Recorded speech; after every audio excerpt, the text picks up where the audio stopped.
Diálogo Internacional. Atilio Borón y la cuestión latinoamericana en primera persona. Diálogo Internacional en AM530. Somos Radio.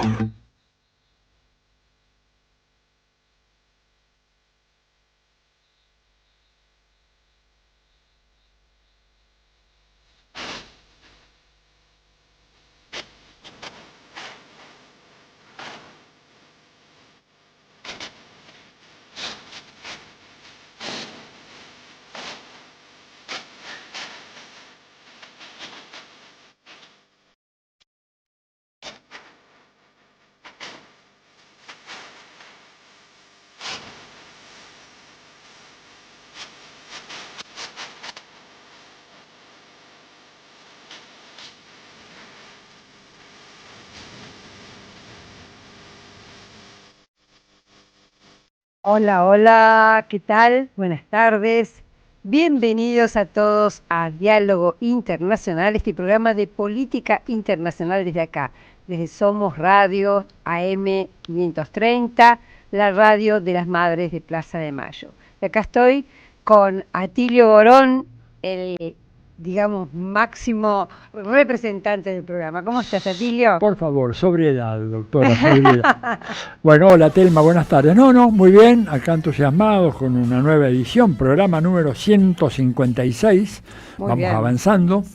Así que nada, con mucho material, como cada sábado, ¿no? Así es, una semana que tiene muchas cosas y también muchas cosas por venir. De hecho, en este mismísimo momento se está llevando a cabo en Santa Marta, en Colombia, lo que se llama la CELAC social. La CELAC, recordemos, sí, que fue ese impresionante organismo creado entre todos los países de las Américas, menos Canadá y Estados Unidos, ¿no es cierto? Incluyendo a Cuba, que siempre fue el país alejado de nosotros en los organismos internacionales.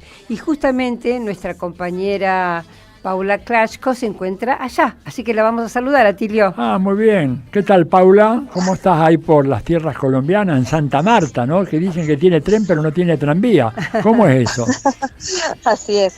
La primera que me vino a la cabeza desde que estoy acá, estoy todo el tiempo cantando esa canción. ¿Cómo están, Telma, Atilio? ¿Qué tal? Muy bien. Bueno, ansiosos por saber qué es lo que estás viendo ahí en esa CELAC social. Bien. Sí, miren, les comento que para mí también fue una sorpresa, pero le han cambiado el nombre porque hubo algunos mandatarios, que no sé bien quiénes son, ya después voy a averiguar mejor, que se opusieron a que este encuentro se llame CELAC Social. ¿Cómo se había llamado? Sí, ¿cómo se había llamado? Recordemos, esta es la tercera. ¿Cómo se había llamado? La primera que se hizo en enero, cuando era el presidente de la Argentina, Alberto Fernández, era el presidente pro tempore de la CELAC.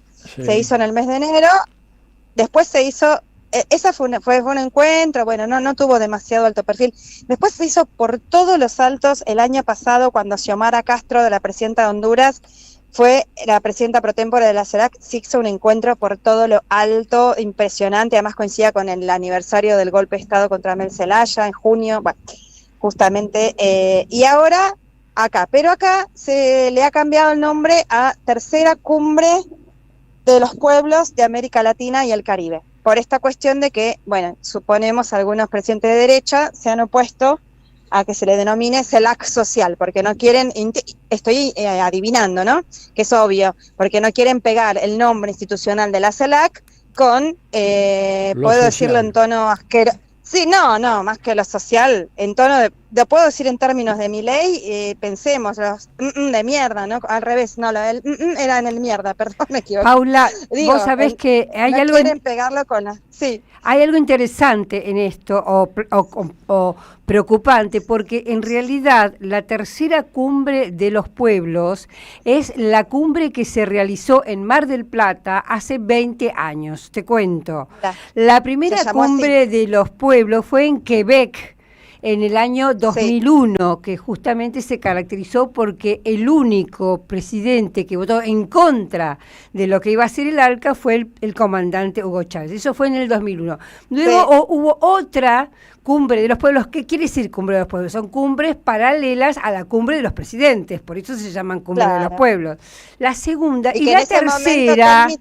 La tercera fue en Mar del Plata hace 20 años, en el 2005. Entonces, que se llame a esta Cumbre de los Pueblos, me parece que hace confundir un poco. Y tercera. La misma claro, exactamente. Y además, en este momento no hay ninguna cumbre de presidentes por la cual esta Cumbre de los Pueblos tenga el sentido de llamarse así. ¿Y por qué entonces decís que no CELAC social? ¿Por temor a qué? No, porque estoy adivinando y seguramente sea por eso, porque los presidentes de derecha, como acá, estamos reunidas y reunidos, referentes, representantes, militantes del campo popular de los diversos países de toda nuestra América, todos ligados al campo nacional, popular, latinoamericano, de izquierda, revolucionario. Entonces, es eso, la CELAC social esta es la tercera vez, es eso. Entonces los presidentes de derecha no quieren legitimar con el nombre de CELAC este encuentro que es de las militancias populares, ¿entendés? Y que tiene un clarísimo tono antiimperialista, que tiene un clarísimo reproche y contra el imperialismo, como no podría ser de otra manera, contra los ataques, porque ya no es una amenaza, no son ataques militares que está haciendo los buques de guerra en el Caribe contra lanchas de ciudadanos y ciudadanas colombianos, venezolanos. Entonces, por eso se oponen, pero bueno, es problemático, como vos decís, encima más que nada el número. Yo te interrumpía, perdón, Telmi, al principio cuando decías lo de las cumbres, porque también en Quebec y en las primeras, no sé si la segunda, no me acuerdo, la primera seguro, incluso ahí eran contracumbres, porque eran cumbres de los presidentes que con hegemonía neoliberal y se hacían las contracumbres. Ya la de Mar del Plata no fue una contracumbre, porque fue una cumbre acompañando a los presidentes, ¿no? Y después hubo más cumbres también. Ahora sí, bueno, yo mañana les voy a... En un rato, ahora están por empezar las comisiones y va a haber oportunidad de profundizar más cuestiones, porque hasta ahora, hoy empezó el evento y estuvimos toda la mañana. La verdad que fue así un poco, bueno, tomaron la palabra diferentes compañeros y compañeras de diferentes países, el sonido no estaba muy bien, hay que decirlo, y después vino el presidente Petro, así que tuvimos la oportunidad, eso les quería comentar, porque el resto de las comisiones, el trabajo en comisiones, el documento que va a salir de esta Cumbre de los Pueblos va a salir mañana, fruto de la comisión del trabajo en comisiones que está por empezar ahora en un ratito y va a continuar mañana. Pero lo que tuvimos esta mañana, que fue muy interesante, fue estar en un galpón cerrado, pequeño, muy cerquita del presidente Petro, con senadores, senadoras y bueno, distintos referentes acá. Y si quieren les cuento un poquito lo que dijo el presidente Petro, ¿les parece? Sí, por supuesto, nos interesa mucho. Bien, bueno, tratando de ser sintética, porque vieron que Petro es larguero y habla muy lindo, muy hermoso, después lo pueden buscar y escuchar, porque bueno, como todos sus discursos vale mucho la pena. Empezó hablando del énfasis que él pone en la vida y la contraposición, contraponiendo el capitalismo, el capital a la vida, y muchísimo, obviamente, sobre Gaza. Ustedes saben el compromiso que tiene el presidente Petro, es uno de los presidentes más comprometidos, por lo menos en América Latina, bueno, con Nicolás Maduro también, y Miguel Díaz-Canel también, no, por supuesto. Pero, Petro tuvo un rol muy especial también, y lo sigue teniendo con el tema Gaza, así que también hablando sobre la cuestión y denunciando que era todo, también él pone, sabemos, mucho énfasis en la descarbonización y el énfasis, según él, en la cuestión del carbón y los hidrocarburos como el trasfondo, la causa última de las guerras. Uh-huh. Entonces dice, ¿no?, que es la energía, en vez de energía vital, el capitalismo es energía, eso es la energía mortal.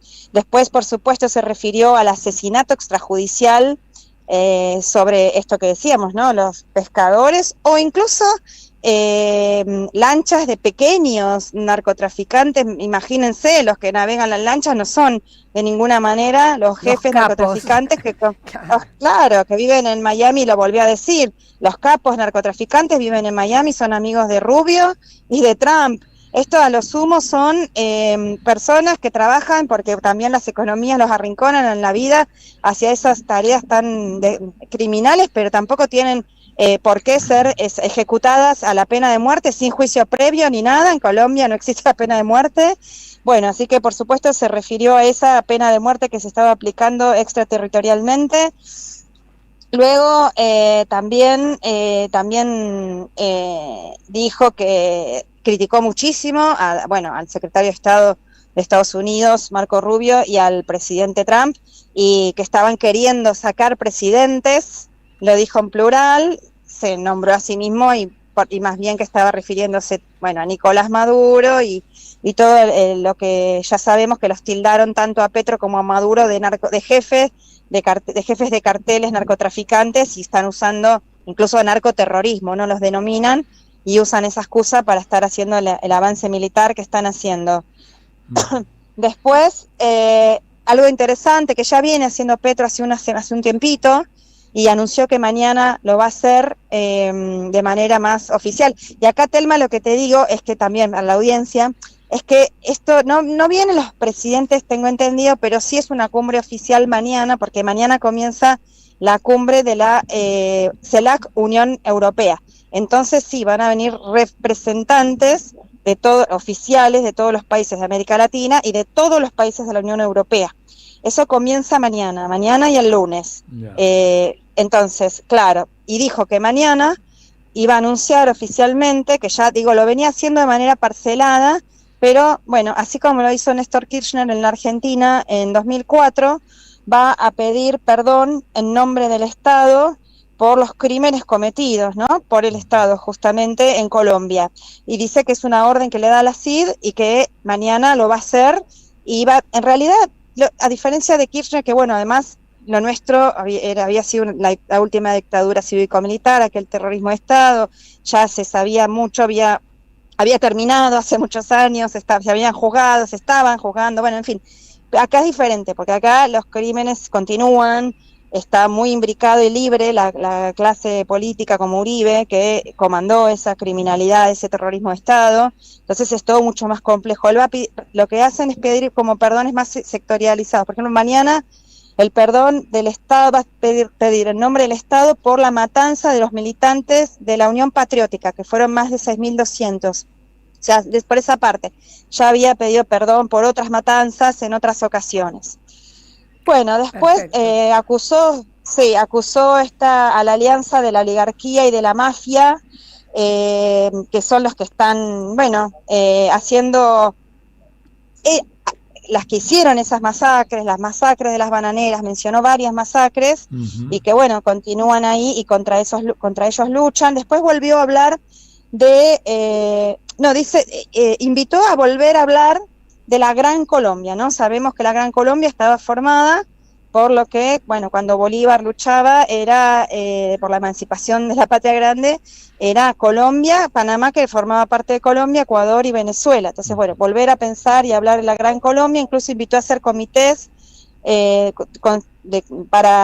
estos 4 países constituyentes para trabajar esa cuestión. Y por último, fuerte acá se está impulsando una reforma constitucional. Lo que no dije, es que lo que quiere es, con lo que dije anterior, es de volver a pensar la Gran Colombia, pensar en armar una confederación de la Gran Colombia, que así se llame. Y por último, lo de la asamblea acá, ¿no? Que le están dando mucho impulso a impulsar acá una asamblea constituyente para reformar la Constitución. Sí, Atilia, decime. Paula, no, que todo esto del presidente Petro tiene que ver con que el año que viene se cumplen los 200 años del Congreso Anfictiónico, convocado por Bolívar, ¿no es cierto?, justamente en la ciudad de Panamá. Así que creo que es bien oportuno y es una iniciativa que nosotros acá en el sur tendríamos también que considerar muy, muy seriamente como parte de nuestras actividades conmemorativas el año próximo. Así es, terminó diciendo, alentando, invocó una leyenda la leyenda que decía que cuando el águila dorada, que en algún momento el águila dorada iba a atacar a la región, se despertaría la furia del jaguar. Así que bueno, en este Caribe del Bolívar, que está siendo atacada justamente por la furia del águila asesina del imperialismo, convocó a que se levante el jaguar. Criticó a la ONU también de que no puede ni siquiera hacer un ejército para acabar con el genocidio. Bueno, y para terminar, si quieren, amigues, les cuento que ayer estuve visitando la quinta, ahora no me sale el nombre, bueno, lo tengo anotado, la quinta donde murió Bolívar. Bolívar, como todos nuestros... acá tengo la entrada justamente, se llama Quinta de San Pedro Alejandrino. Así es, la Quinta de San Pedro Alejandrino, que queda aquí mismo en Santa Marta. Y bueno, saben que como todos nuestras héroes y heroínas de aquella emancipación murieron solos, solas, pobres, abandonados, traicionados, en su gran mayoría por las oligarquías de cada territorio, y así fue la de Bolívar, que vino acá tuberculoso y bueno, un señor ricachón que tenía una hacienda que además explotaba esclavos para hacer ron y todo, pero bueno, le dio asilo y aquí pasó sus últimos días. Fue fuerte ver el lecho donde murió. Y bueno, como decían las amigas venezolanas con las que estaba ayer, nosotras recordamos y queremos al Bolívar vivo, lo llevamos en la sangre. La espada de Bolívar camina y se levanta todo el tiempo por América Latina, como se canta todo el tiempo en estas cumbres de los pueblos. Paula, decime, ¿hay una representación nutrida de toda América Latina o hay algún país que pegó el faltazo? ¿Cómo ves la cosa? Y otra cosa, ¿está el senador Iván Cepeda participando en el evento? Porque si llegara a estar sería bueno que lo entrevistaras. Pero bueno. No lo vi a él. Sí había otros senadores que no conoce el nombre, y estaba la canciller, y estaba la senadora Gloria Ramírez, y estaba Gloria Flores, que antes le mandé una fotito, que siempre la entrevistamos en la radio, y había ministros, pero no lo vi al compañero Iván Cepeda, no lo vi. Y en cuanto a las delegaciones, hay de varios países, como te digo, recién hoy todavía están llegando, porque hoy empieza. Yo llegué ayer, pero hoy... todavía estaba llegando gente, ahora voy a las comisiones, así que me voy a enterar mejor, pero les puedo decir que sí, vino una delegación muy nutrida, como me parece algo hermoso este reencuentro de compañeros y compañeras de Venezuela. Eso es muy hermoso porque ustedes saben que, la distancia artificial y ridícula que los gobernantes de Colombia, con su afán guerrerista, imperialista, socio lacayo de la OTAN y todo, la animosidad contra el pueblo venezolano. Se vino una delegación, se vino un charter con más de 100 compañeros y compañeras.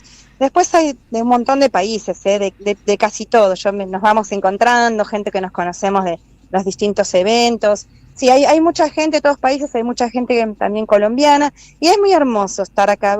Yo pensaba, ¿no? Hace 6 años cuando gobernaba el asesino de Iván Duque, imagínense que esto hubiera sido, pero imposible de imaginar, de soñar, y bueno, aquí estamos, reunidas y reunidos las militancias populares de toda América Latina, mal que le pese a la derecha, acá estamos. Muy bien, muy interesante. Paula, bueno, nos contarás en tu regreso cómo terminó esto, el sábado que viene. Dale. Bueno, un beso grande. Pasarla bien, un gran abrazo a todos los amigos y amigas. Beso grande. Chau, desde el calorcito de Santa Marta. Chau. Disfrutalo. Sí, tal cual. Bueno, bien interesante, ¿no, Atilio? Y tenemos, digamos, en esta semana, como comenzamos a decir cuando comenzó el programa, tenemos varias noticias. Bueno, comentábamos recién que la noticia de la semana, la más impactante, fue el triunfo de un musulmán chiita, se autodenomina socialista, llamado Zohran Mamdani, como alcalde de nada más y nada menos que la ciudad de Nueva York. Eso es un temazo que vamos a analizar en profundidad, ¿no es cierto? Muy en profundidad. Tenemos una serie de antecedentes y una entrevista muy, muy esclarecedora que luego vamos a pasar. Y después los temas de la semana, donde, bueno, vamos a comentarlos no con tanta profundidad, es algo dijo Paula, la continuidad de los bombardeos contra barcos en el Caribe y en el Pacífico, con la excusa de que son barcos supuestamente narcotraficantes. Sí. Esto sigue vigente. Y también la noticia de que continúa, por supuesto, el tema de la persecución de los palestinos en Gaza, ¿no es cierto? Así es. Sí, de hecho, todo este operativo de Estados Unidos es muy preocupante.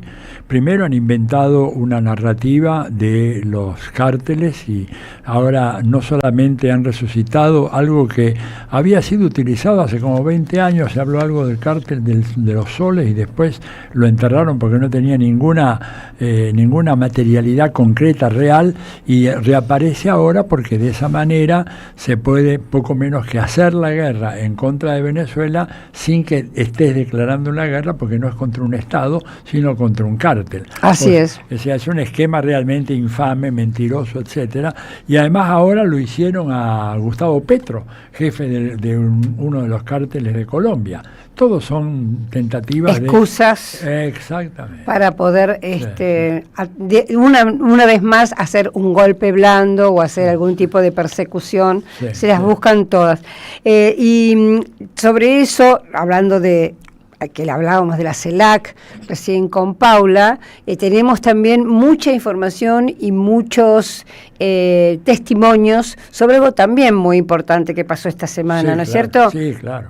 Fue el martes y el miércoles en Mar del Plata hubo una celebración de nada más y nada menos que 20 años de No al ALCA, un acontecimiento histórico que nos conmovió enormemente hace 20 años y ahora da para volver a pensar nuestra región y qué podemos hacer con respecto a esto, ¿no? Sí, y que conserva una actualidad impresionante, porque se derrotó el imperialismo en Mar del Plata justamente 20 años atrás, el 5 de noviembre, para ser más preciso, cuando se le puso ya el certificado de defunción, pero Estados Unidos no se ha rendido, sigue adelante con sus planes y de hecho ahora están buscando por la fuerza, por la vía de las armas, desestabilizar gobiernos o incluso provocar lo que ellos llaman cambio de régimen, ¿verdad? En Venezuela, en Nicaragua y en Cuba, hostigar a los gobiernos que no se alinean automáticamente con Estados Unidos, como por ejemplo el gobierno de Brasil o el de Colombia, y apoyarse en algunos vasallos payasescos como el gobierno argentino, para a partir de ahí tratar de armar de nuevo un esquema en donde, con el cambio que se viene este próximo domingo en Bolivia, que asume directamente la derecha, las expectativas de un triunfo de la derecha en Chile en la segunda vuelta a principios de diciembre, ellos van a tratar ahora, aplicando otro camino, de volver a armar un ALCA económico, comercial, financiero e inclusive militar. Por eso es tan importante la conmemoración que se hizo y que, bueno, vos tuviste la suerte. Estuve, así que les voy a contar cómo fue que se dijo, lo cerró el gobernador de la provincia de Buenos Aires, Axel Kicillof. Estuvo muy interesante porque además hubo muchas propuestas. Había compañeros de Brasil, había compañeros de Uruguay, de Argentina, por supuesto, de Chile. Realmente fue muy rico, muy variado y te diría con mucho ímpetu, porque al comienzo yo iba con poca expectativa pensando que iba a ser algo nostalgioso, decir, ay, aquella época, aquella década dorada. No, fue algo realmente muy interesante porque se hizo todo un análisis de estos 20 años y de lo que viene para adelante. Que como vos bien decís, Atilio, hay mucha conciencia de la necesidad fundamental de integración y de unión latinoamericana en contra del imperio. Absolutamente. Así que vamos a tener bastantes testimonios al respecto. Y para terminar quiero decir algo, tenemos que adelantar que como todos los sábados tenemos un libro para sortear. Ajá. El libro es Vecinos Perdidos, los autores son Alexander y Bárbara Litzauer y como siempre el ganador, tienen que escribirnos, tienen que decirnos qué les gustaría con el libro para ustedes y el ganador va a retirarlo por Librería Badaraco, Entre Ríos 921, acá en la ciudad autónoma de Buenos Aires. Así que vamos a una tanda, si te parece, y después seguimos. Seguimos. Deja tu mensaje en nuestra línea de oyentes de WhatsApp 11 3200 0530. Somos Radio. AM530. El destino de tus vacaciones está en Turismo Cabal. Viví los momentos que querés, con viajes armados a tu medida, con las mejores ofertas y los paquetes que buscas, con más de 35 años de experiencia. Entra en www.turismocabal.com.ar y encontrá las vacaciones que necesitas. Turismo Cabal, seguridad en viajes. Destinada a la cartera de consumo. Más información en www.turismocabal.tour.ar. Tronador, agua mineral, botellones y dispensers para el hogar y la oficina. Hacé tu pedido al 4201-2627 o mandanos un mail a info@aguatronador.com.ar. Tronador, agua de mesa envasada, 12 de octubre 632 en Avellaneda.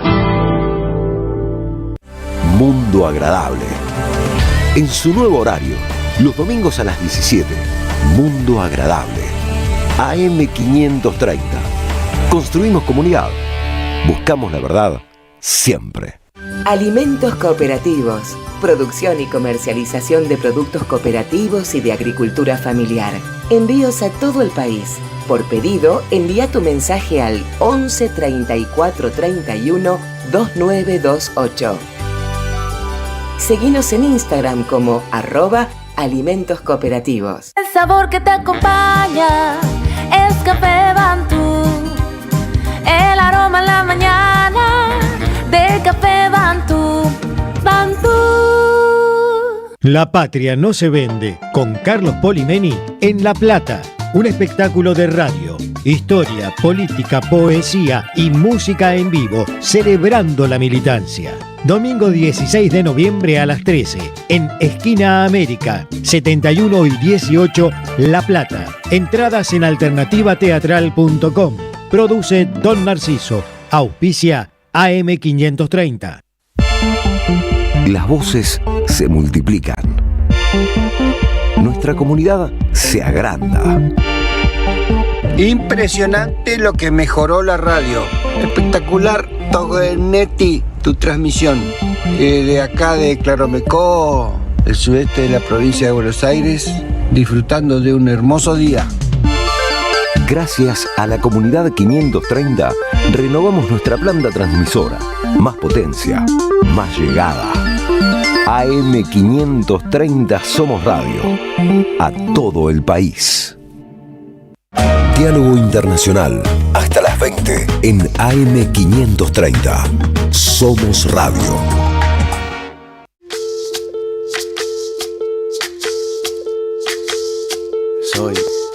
Soy lo que dejaron, soy toda la sobra de lo que se robaron. Un pueblo escondido en la cima, mi piel es de cuero, por eso aguanta cualquier clima. Soy una fábrica de humo, mano de obra campesina para tu consumo. Frente de frío en el medio del verano, el amor en los tiempos del cólera, mi hermano. El sol que nace y el día que muere, con los mejores atardeceres. Soy el desarrollo en carne viva, un discurso político sin saliva. Las caras más bonitas que he conocido, soy la fotografía de un desaparecido. La sangre dentro de tus venas, soy un pedazo de tierra que vale la pena una canasta con frijoles. Soy Maradona contra Inglaterra, anotándote 2 goles. Soy lo que sostiene mi bandera, la espina dorsal del planeta en mis cordilleras. Soy lo que me enseñó mi padre, el que no quiere a su patria no quiere a su madre. Soy América Latina, un pueblo sin pierna pero que camina. Oye, Tú no puedes comprar al viento. Bueno, qué hermoso, ¿no? Escuchar, y nos remontamos a 20 años atrás, Atilio. Un 5 de noviembre, como decíamos antes, se le dijo no al ALCA de una manera rotunda, un momento histórico y compuesto por 2 escenarios, ¿no? Un escenario oficial, donde estaban los presidentes, donde estaba Néstor Kirchner, Lula da Silva, todavía no había asumido Evo Morales, faltaba unos meses, no estaba tampoco todavía Correa en Ecuador, pero sí estaba Tabaré Vázquez en Uruguay, Duarte Frutos en Paraguay. Y la verdad que estos 5, y bueno, por supuesto, el comandante Hugo Chávez de Venezuela. Estos 5 presidentes contra 29, que eran todos los que componían la cumbre de las Américas, con Bush hijo a la cabeza, fueron los que se animaron, porque la verdad es que si uno se remonta, que es el momento, había que animarse, sí, claro, a ponerse firme y a decirle no al ALCA, a nada menos que el imperio norteamericano, que venía totalmente agrandado, era la única potencia, la Unión Soviética había desaparecido, estábamos en un mundo de alguna manera unipolar, o por lo menos en aquel momento estábamos convencidos de que así era. El consenso de Washington se imponía a rajatabla en todo el mundo, y hasta había habido alguien que se había atrevido a decir que la historia se había acabado, ¿te acordás? Sí, Francis Fukuyama, asesor del Departamento de Estado. O sea que ya solo capitalismo hasta el fin de los tiempos. Así es, y se libró esa gran batalla, se ganó esa gran batalla, porque evidentemente la presión que estaba fuera de la sala de deliberaciones era fenomenal, y porque esos 5 presidentes que vos mencionaste actuaron con gran valentía. Quiero subrayar especialmente el papel de Néstor Kirchner como anfitrión, porque era un anfitrión que le dijo nada menos que al presidente de Estados Unidos en su cara: acá no vamos a aceptar que nadie nos venga a patotear. Sí. Cuando yo pienso eso, digo, caramba, ¿cuándo volvería a producirse una situación así, no? Así es. Uno veía la cara de Bush enojadísimo. Absolutamente. Y Condoleezza Rice, que estaba atrás de él a su derecha también, que saltaba. Y la valentía también, por supuesto, extraordinaria de Hugo Chávez, que de alguna manera forzó el acompañamiento, porque hay que decirlo, no todos, incluso los que acompañaban, estaban muy convencidos. No nos olvidemos que la política exterior de Brasil la hace Itamaraty, no la hace hoy Lula, ni la hizo en aquel momento Lula, e Itamaraty estaba por ir ya al ALCA, y Lula se plegó muy bien, y la verdad que estuvo realmente muy bien, igual que Nicanor Duarte Frutos en Paraguay, y Tabaré Vázquez con su modito así muy tranquilo lo hizo. Bueno, tengo 2 anécdotas, y después vamos a escuchar algunos testimonios, 2 anécdotas que escuché esta semana justamente cuando estuve en Mar del Plata otra vez por la celebración. Una era que Néstor Kirchner daba distintas declaraciones según con quién hablaba. O sea que había una confusión total. ¿Hasta qué momento?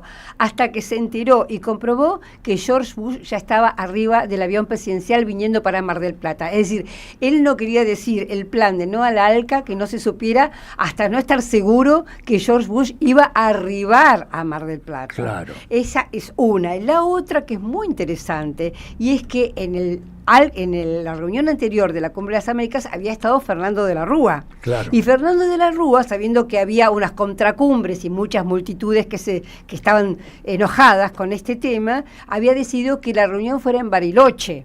Porque lógicamente en el Yao Yao se cortan todas las rutas, imagínate, no llegaba nadie y tranquilamente se le iba a decir sí al ALCA. Bueno, Néstor Kirchner, una de las genialidades que hizo fue cambiar a último momento la cumbre del Yao Yao en Bariloche a nada menos que Mar del Plata y el Estadio Mundialista, para que desde lo que sucedía en las calles, que fue muy impactante, pudiera haber presión en lo que se decían los presidentes. O sea, el Palacio y el pueblo juntos pudieron decir no al ALCA. La verdad que Néstor Kirchner tuvo una intuición genial, porque hubiera sido otro el resultado si esta deliberación tenía lugar allá perdida en el sur argentino, en un lugar maravilloso, pero inaccesible prácticamente. Así es. Bueno. Y ahora, si te parece, escuchamos testimonios. Tenemos nada menos que a Evo Morales, que estuvo, por supuesto, allá, fue muy importante, él fuera en la contracumbre.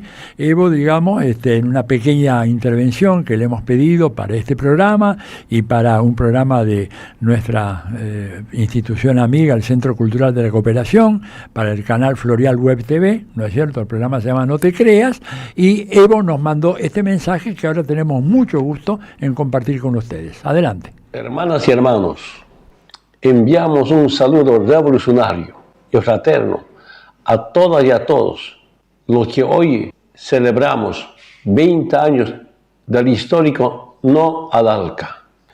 Aquel momento marcó una nueva etapa con dignidad y soberanía para nuestra América Latina. Junto a Chávez, Néstor Kirchner, Lula, Tabaré, Cristina, Correa, Mujica y tantos otros hermanos y hermanas, dijimos con firmeza América Latina no se vende, América Latina se libera. Esta victoria fue el fruto de la unidad y la conciencia de nuestros pueblos, que rechazamos el dominio del libre mercado y defendimos la justicia social, la igualdad y la autodeterminación de nuestros pueblos. Hoy, lamentablemente, vemos cómo Estados Unidos vuelve a ejercer la presión sobre nuestra región.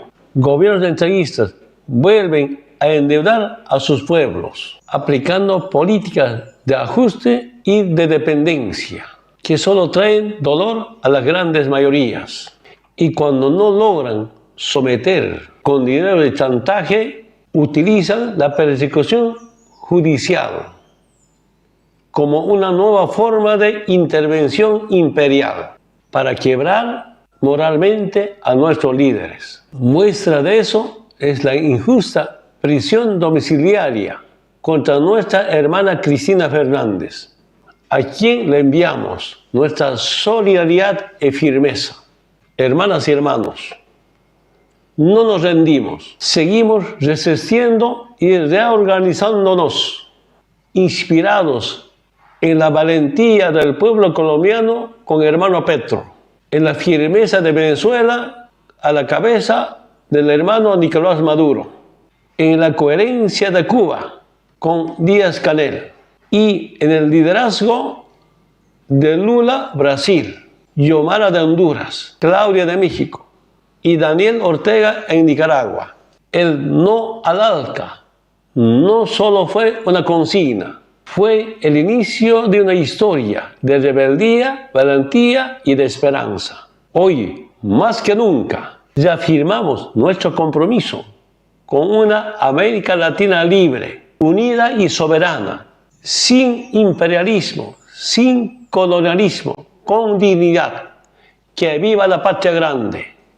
Muy hermoso, ¿no? Muy hermoso y muy bueno que se dijera Cristina libre. Sí, sí, Eso sí. también estuvo muy presente en esta cumbre del del no al ALCA en Mar del Plata. En Mar del Plata, sí, sí. No, y Evo estaba muy emocionado y vos sabés que todo se armó muy, muy de golpe, porque todo esto lamentablemente fue así improvisado, pero en cuanto lo llamé rápidamente se puso a disposición y diciendo Radio de las Madres, la radio de Eve, él tenía una particular relación muy muy fuerte con Eve de Bonafini y bastó que dijera esas palabras mágicas porque él estaba en un lugar bastante remoto, me dijo su secretaria, me dijo no, lo consulté y me dijo que de todas maneras y cumplió, así que bueno, pero tenemos más testimonios, ¿no? Dale. A ver, ¿a quién tenemos ahora? A Estela Caloni, Oh. a la gran Estela Caloni, una gran colega y bueno, impresionante analista política. Estela Caloni, que además los que vean algunas fotos, que no sé si se van a pasar acá, creo que no, está en el acto de Mar del Plata, justamente detrás de nada menos que del presidente, el comandante eterno, Hugo Chávez. ¿Vamos? Fui testigo presencial de aquel hermoso 5 de noviembre de 2005, cuando los presidentes del Mercado Común del Sur, el Mercosur, Argentina, Brasil, Venezuela, Uruguay y Paraguay, acompañados por otros países presentes, rechazaron la iniciativa de la Asociación para el Libre Comercio de las Américas, propuesta por Estados Unidos, que significaba nada menos que la abdicación de todos los derechos de soberanía, de todos los derechos a nuestra independencia definitiva, para convertirnos en una virtual colonia norteamericana.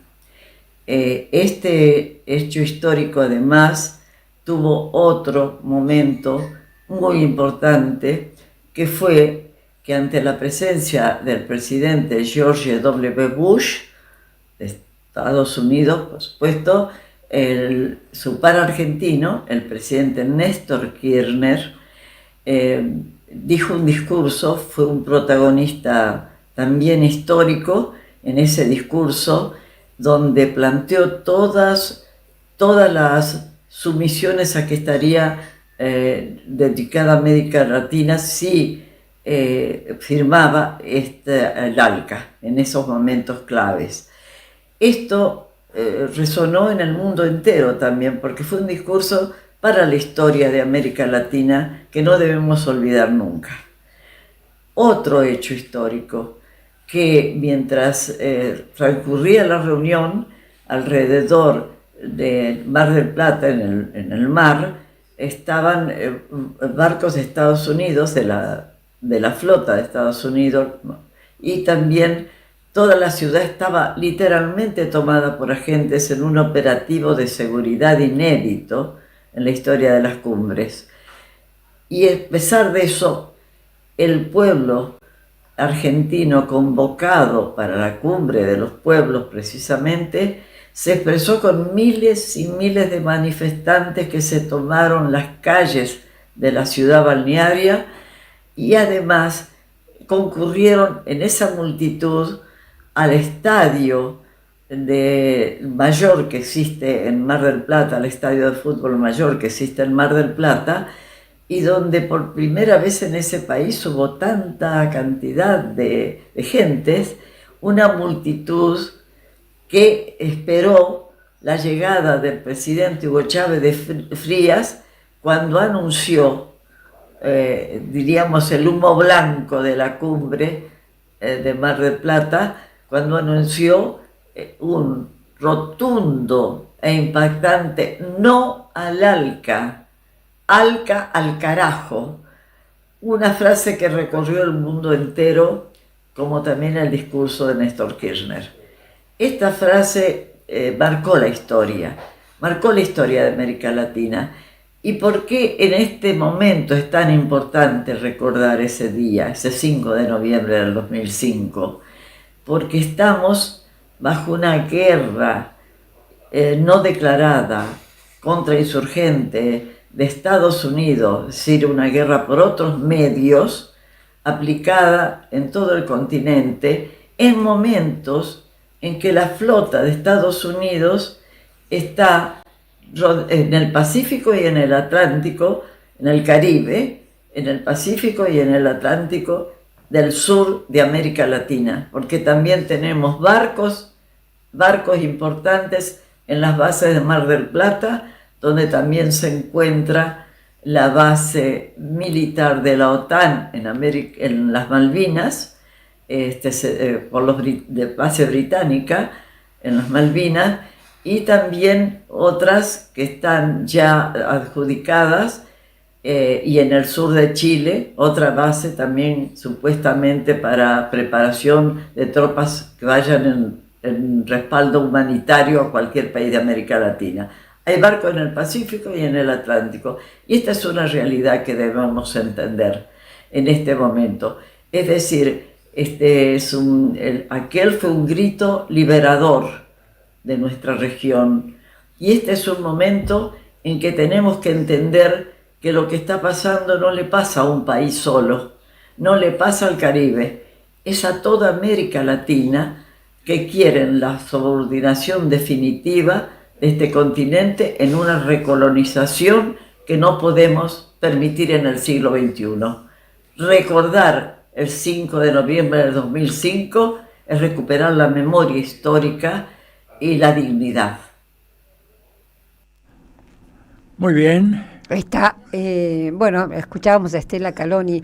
Pensaba cuando la escuchaba en quiénes estaban, ahí lo estamos viendo a Hugo Chávez justamente en el estadio, ¿no? En el estadio mundialista, y estaba pensando quiénes estaban. Por supuesto, el querido Diego Maradona, fue muy importante su presencia, no solo en el tren que los trajo hasta Mar del Plata, sino en el estadio mismo. También estaba Silvio Rodríguez, el cantante cubano, por supuesto nuestra querida Eve de Bonafini, sí, claro. Impresionante sus palabras allá, cómo fue aplaudida. Y recordaba también que Fidel Castro, si bien no estaba presente en el Estadio Mundialista, fue una importantísima figura para que el no al ALCA fuera un éxito como lo fue. él justamente había sido quien dijo, Mar del Plata tiene que desbordar de gente. Claro. Esa fue la idea de Fidel, ¿no? Fue el gran estratego Fidel de todo esto, ¿no? Exactamente. Y el promotor de la articulación de los movimientos sociales, todo aquello que Fidel venía diciendo, que se cumplió y el resultado fue la gran derrota. Bueno, tenemos a alguien más, que no vino cubano, Fidel, justamente. cubano, ¿verdad? Que también fue invitado para que participara acá en nuestro programa y también en el programa No Te Creas, de Florial Web TV, ¿verdad? Del Centro Cultural de la Cooperación, nada menos que Abel Prieto, contándonos de su experiencia. No, un minuto tenemos, mirá, la foto de Fidel, de Chávez y de Maradona. Maradona con una remera que decía Bush, criminal de guerra. Al mismo Bush que estaba ahí mismo, a pocos pasos, en el hotel, creo que en el Hermitage, de Mar del Plata. Así. Bueno, vamos con Abel Prieto entonces. Bueno, un abrazo muy fuerte a mi hermano Atilio, a todos los compañeros y compañeras que están organizando este recuerdo de un momento tan trascendente para nuestra América, como fue la victoria sobre el ALCA del 5 de noviembre del 2005, es decir, exactamente hace 20 años. A mí me gustaría, en este breve mensaje que les envío, recordar el interés extraordinario que tuvo Fidel en cada detalle de todo lo que pasó en Mar del Plata. Incluso desde antes. Él estuvo reunido con muchos amigos argentinos.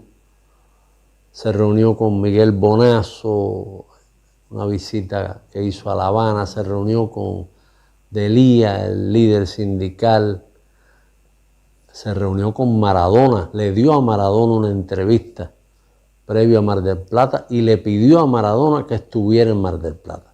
Fidel invita personalmente a Maradona a Mar del Plata, que fue algo incluso que yo recuerdo que él me pidió que hablara con los compañeros que estaban organizando la marcha, que él sugería si Maradona no debía estar al frente de la marcha. Había compañeros que no entendían bien que se trata de un futbolista, ese tipo de análisis. Y lo que quería Fidel es que eso se convirtiera en algo muy mediático. Y finalmente los compañeros, incluso cuando mencioné que era una idea de Fidel, todos los compañeros apoyaron, confiando, por supuesto, en la genialidad de nuestro comandante, en que era una gran idea. Y efectivamente lo que quería Fidel era convertir en una gran noticia para Argentina y para nuestra América, pero una gran noticia mundial, la presencia de Maradona en la lucha contra el ALCA y contra la presencia de Bush en Argentina. Y Chávez, en el extraordinario discurso en el Estadio Mundialista de Mar del Plata, aquel día tremendo, 4 de noviembre, Chávez llama a Maradona para que diga unas palabras. Chávez y Fidel estaban absolutamente en comunicación permanente en torno a la importancia, a la trascendencia de frenar el plan colonialista del imperio yanqui con respecto a nuestra América. Y Chávez le dice a Maradona: vi tu entrevista con Fidel, tremenda entrevista, ven para acá y dile algo a la gente. Y Maradona saluda al público y dice: fuera Bush, dice Maradona. Eso dicho por Maradona, un dios para siempre para los argentinos, para los latinoamericanos, de pronto adquirió una resonancia excepcional. Y ahí mismo, repito, Chávez lo felicita por la entrevista que le hizo a Fidel y cuenta que llegando al estadio, entrando él al estadio, Fidel lo llama por un móvil. Hay una compañera de la delegación cubana que le pone un móvil en la mano a Chávez, y era Fidel que quería hablar con Chávez. Y dice Chávez, ese momento del discurso es muy emocionante. Dice Chávez que, bueno, Fidel le dijo que había estado viéndolo todo, el tren del Alba, el famoso tren del Alba, donde venía Maradona, donde vino Kusturica, donde vinieron, creo que el propio Evo Morales estuvo viajando en ese tren del Alba, y el Fidel le dice a Chávez para despedirse, bueno, porque Chávez dice, me despedí de él como siempre, patria o muerte, hasta la victoria siempre, etc. Me despedí de Fidel, pero de pronto la voz de Fidel, emocionada, sonó como un trueno que cruzó el Caribe, que cruzó el Amazonas, que cruzó el Río de la Plata. Bueno, esos momentos de inspiración poética del comandante Chávez. Y me dice esa voz para despedirse, Chávez, que viva el Che, carajo, le dice Fidel. Chávez, que viva el Che, carajo. Y ahí el estadio en aquel estalló en una ovación tremenda, gritos, y añade Chávez, ¡viva el Che Guevara! Fue un homenaje extraordinario de Chávez, de Fidel, del pueblo argentino, a ese grande de todos los tiempos, de todas las épocas, que es para siempre el Che. Y también quería comentar, Atilio, compañeras, compañeros, que estuve leyendo algo que me interesó mucho, que fue unas declaraciones de Fidel cuando fue en el año 2003 a la toma de posesión de Kirchner. Fidel allí dice, felicita al pueblo argentino, se lo dice a la gente, por el que han hundido a un símbolo del neoliberalismo. Lo han hundido, dice Fidel, lo han hundido en la fosa del Pacífico, que tiene 8.000 metros de profundidad, no sé cuánto, pero bueno, Fidel siempre usaba esa cifra con una exactitud escalofriante. Lo han hundido a 8.000 metros en el fondo del mar, a un símbolo del neoliberalismo que no voy a mencionar, era Menem. Y yo recordaba el papel de Menem en la cumbre iberoamericana de 1992, aquella cumbre tan amarga para Fidel, tan dura para la delegación cubana, los que acompañamos a Fidel en esa ocasión, el papel de Menem, el papel de Violeta Barrios de Chamorro, el papel de todos los neoliberales que se unieron al coro que dirigía a alguien que supuestamente se hacía llamar de izquierda, Felipe González, para sencillamente declarar el fin de toda intervención del Estado en los asuntos de la economía. Había llegado el reino definitivo del mercado, era el fin de la historia, ya sabemos, Fukuyama y todo lo demás. Y Menem había tenido un papel allí muy siniestro, destacándose como un entusiasta del modelo neoliberal. Y Fidel va a la toma de posesión de Kirchner y le dice al pueblo argentino que le han hecho un gran servicio a nuestra América y al mundo, hundiendo para siempre a ese símbolo del modelo neoliberal. Y yo estoy seguro que el pueblo argentino va a hundir a este engendro grotesco que hoy usurpa la presidencia de ese gran país. Estoy convencido. Pero bueno, todos mis recuerdos de aquellas horas en Mar del Plata son verdaderamente hermosísimos, emotivos, un frío, pasé mucho frío, pero verdaderamente muy, muy hermoso. El concierto de Silvio Amauri, Vicente, Daniel Biglietti, Víctor Heredia también estaba allí, Manu Chao también estaba allí. las madres de la Plaza de Mayo, la figura de Pérez Esquivel, siempre equilibrado, siempre digno, fue muy importante. Ahora he admirado mucho, ahora nuevamente se ha renovado mi admiración por Adolfo Pérez Esquivel con el mensaje que le hizo a María Corina Machado. Realmente la hundió a 8.000 metros en el fondo, en la fosa del Pacífico, como dijo Fidel, que le pasó a Menem cuando se negó a ir al balotaje con Kirchner porque sabía que iba a perder. Tanta gente linda, Eve de Bonafini, tanta gente hermosa, tanta gente, Estela Caloni, la recuerdo también.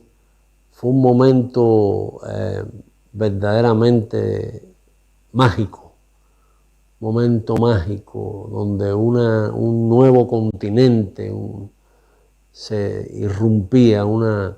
Lamentablemente ya se sabe que la historia no camina en línea recta, zigzaguea, a veces parece que retrocede, pero bueno, fue uno de esos grandes momentos que tienen hoy total vigencia ante esta nueva versión absolutamente despiadada, impúdica del imperio yanqui, como ha dicho muchas veces nuestro Atilio, en decadencia, que siente que pierde su hegemonía en la economía, en todos los campos, y quiere por la vía militar, y por la vía de la presión, por la vía del chantaje, por la vía de un nuevo fascismo, quiere mantenerse como una pieza dominante del tablero mundial.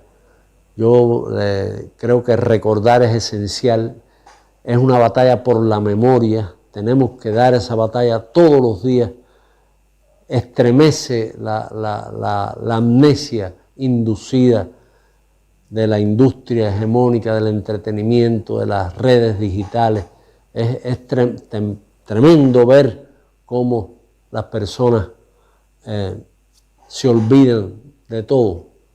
Todo es viejo. Mar del Plata es algo que parece de la prehistoria. Son cosas que se miran con la nueva mirada esta delirante, como que ya pasaron y no tiene ningún sentido recordarla. Recordar Mar del Plata como instrumento de la lucha de hoy, sin duda. Un abrazo muy fuerte a todos. Qué lindo, qué bien. Bueno, parte de esto, del recordar Alca, pero también pensar para el futuro, fue lo que se habló mucho en la reunión de No al Alca, ahora 20 años, en Mar del Plata, el martes y el miércoles, el martes 4 y el miércoles 5. Una de las cosas importantes que se subrayó, Atilio, fue que nosotros somos zona de paz. Claro. Y esto va a cuento de lo que dijo Estela.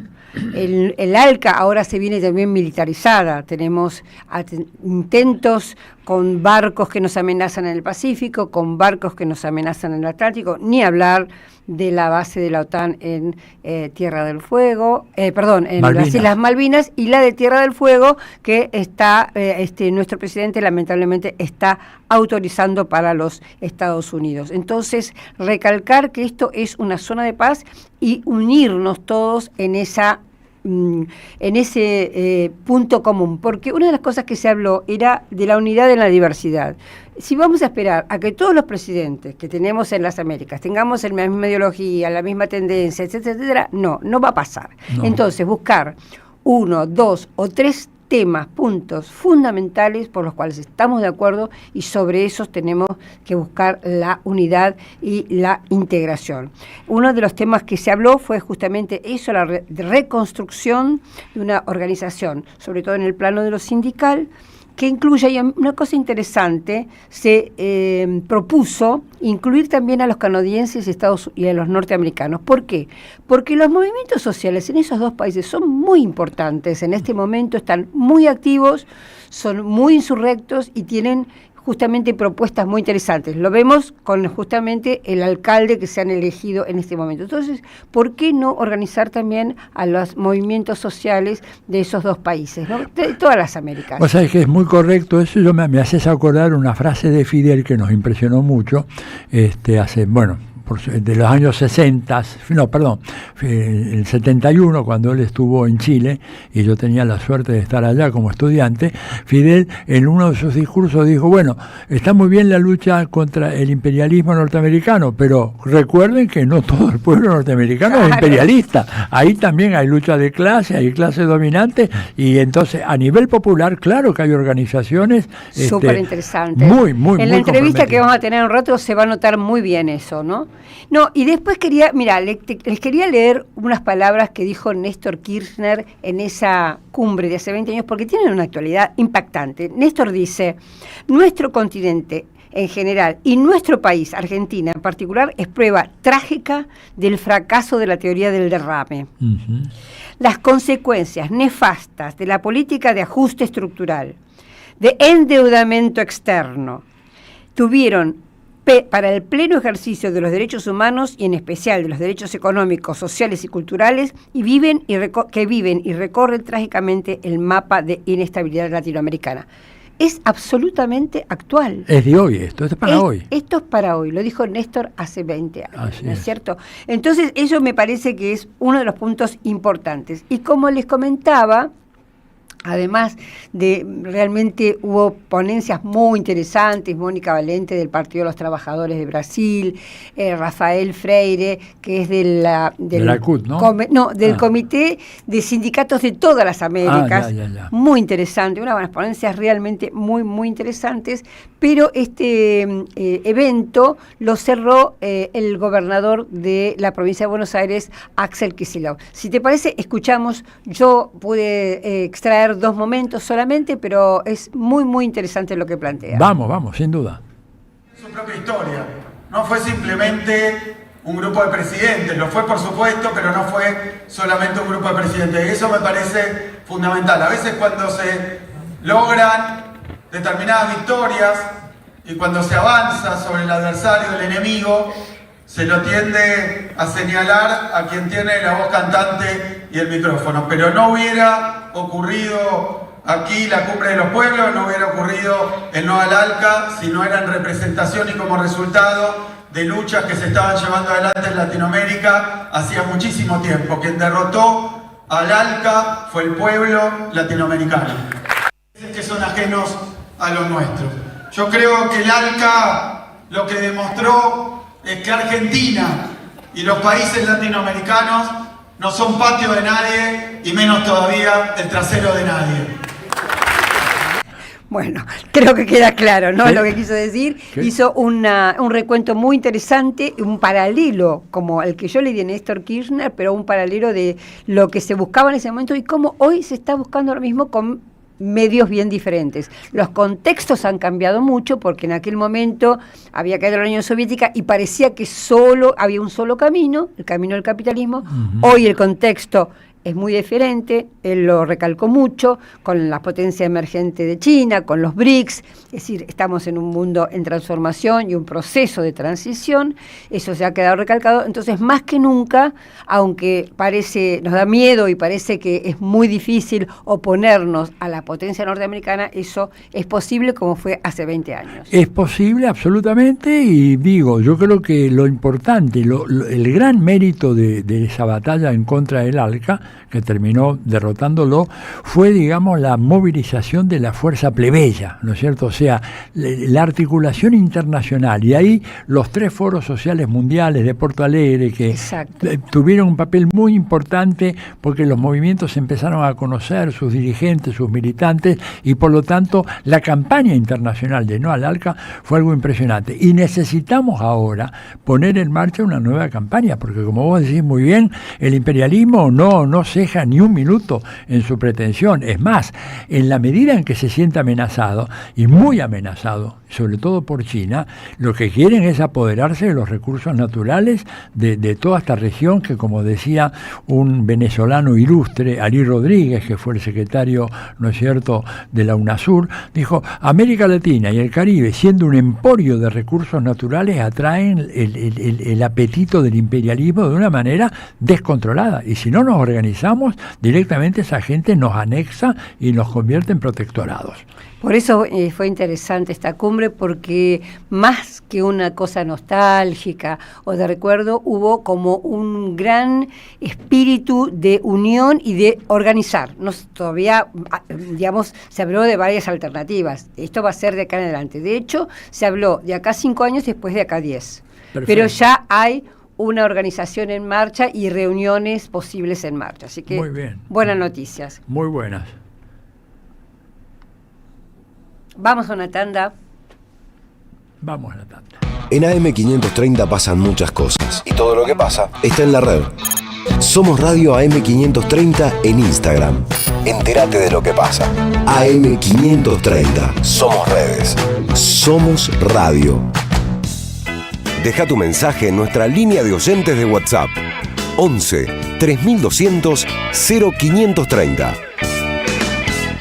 El destino de tus vacaciones está en Turismo Cabal. Viví los momentos que querés, con viajes armados a tu medida, con las mejores ofertas y los paquetes que buscas, con más de 35 años de experiencia.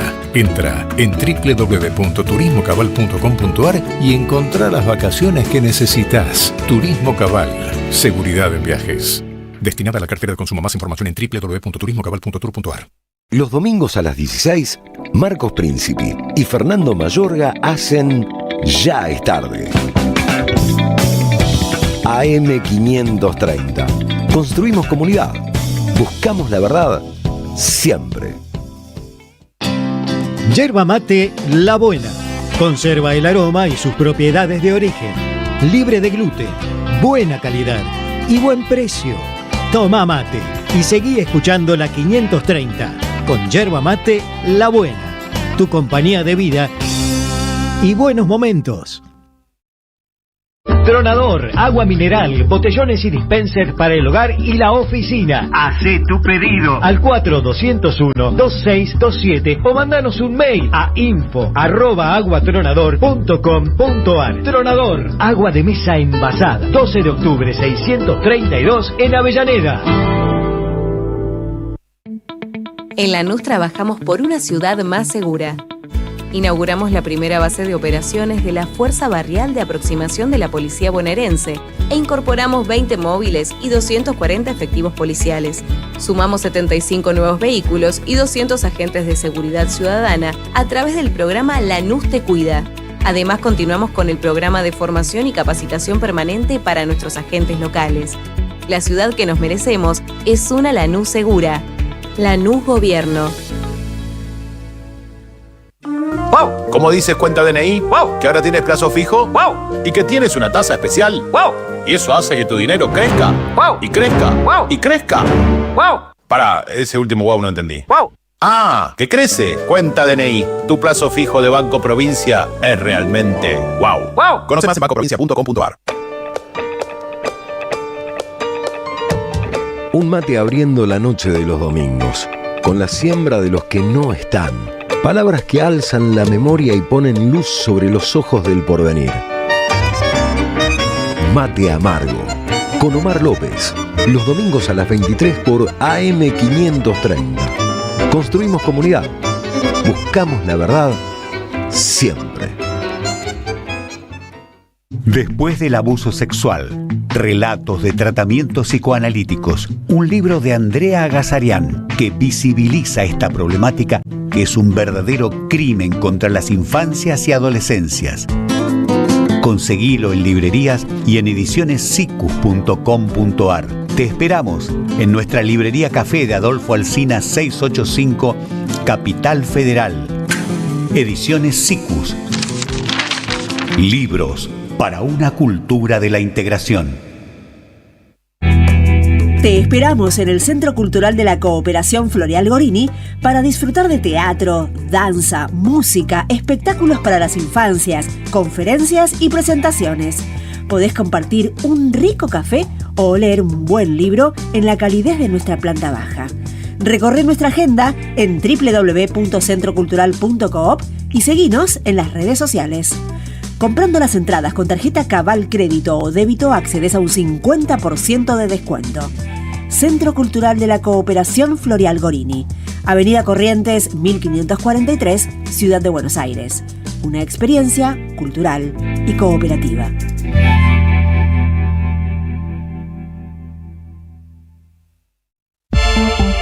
Las voces se multiplican. Nuestra comunidad se agranda. Hola Poli, te habla Silvia de Villa Pueyrredón. En general te escuchamos con esta radiocita vieja que era de mi suegra.